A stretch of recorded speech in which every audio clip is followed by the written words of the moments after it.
everybody. I'm Nick Patrick, welcoming you back for another episode of The Bald Truth, a short form video series brought to you by Carrier Access IT.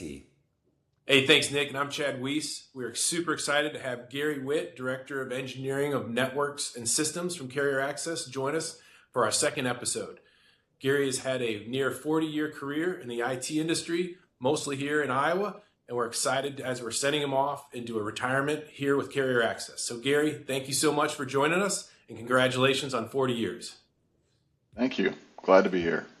So, Gary, going back to the early 80s, when you entered the IT space, what did working in IT really look like back then in the early 80s compared to 2026 as we sit here today?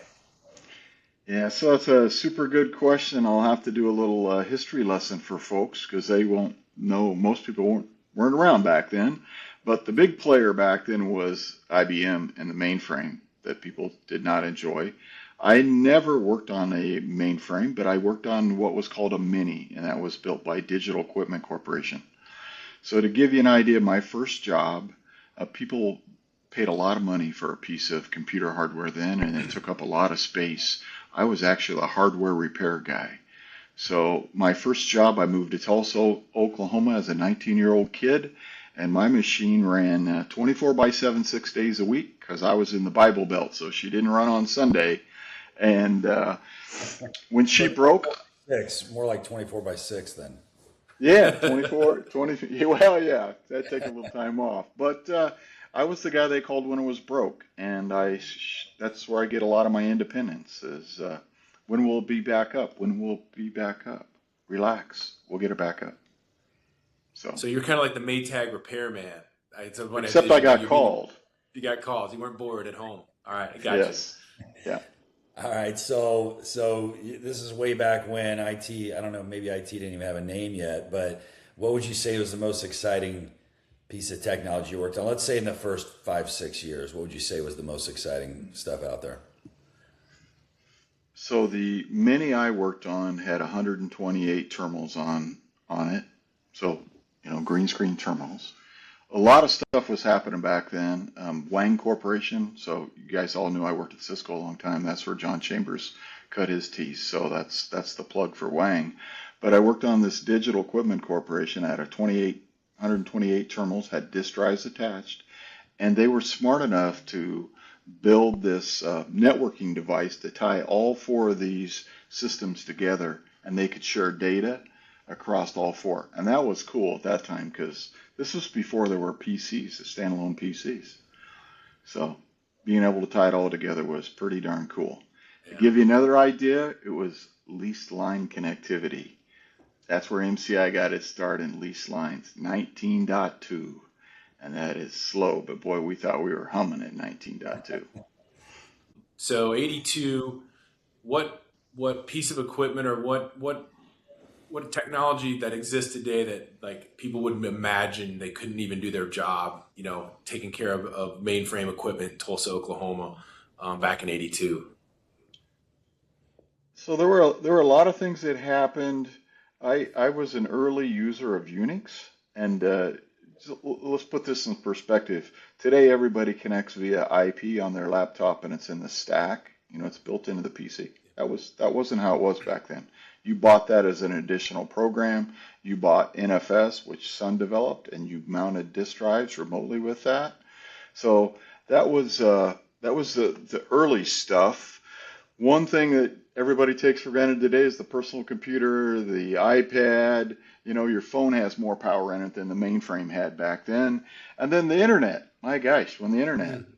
I mean, what'd you do before the internet, right? That's what's that. Yeah. Buy encyclopedias. Yeah. Encyclopedias. Yeah. So bringing it back to let's turn to Carrier Access, I guess. So after 40 plus years doing this, you're finally hanging it up. What, in your opinion, makes Carrier Access IT stand apart? Yeah, I'm glad you asked that question, Nick. I had worked at Cisco for a very long time before I had the opportunity to come over here. And the reason I came over here and what stands out are the people. Okay? The quality of the people who care, The people who want to do the right thing, everybody wants to do the right thing here. It's a long-term view, and I've been in the Des Moines area 31 years in the IT industry and worked with a lot of different customers. And you build relationships, and it's about the people.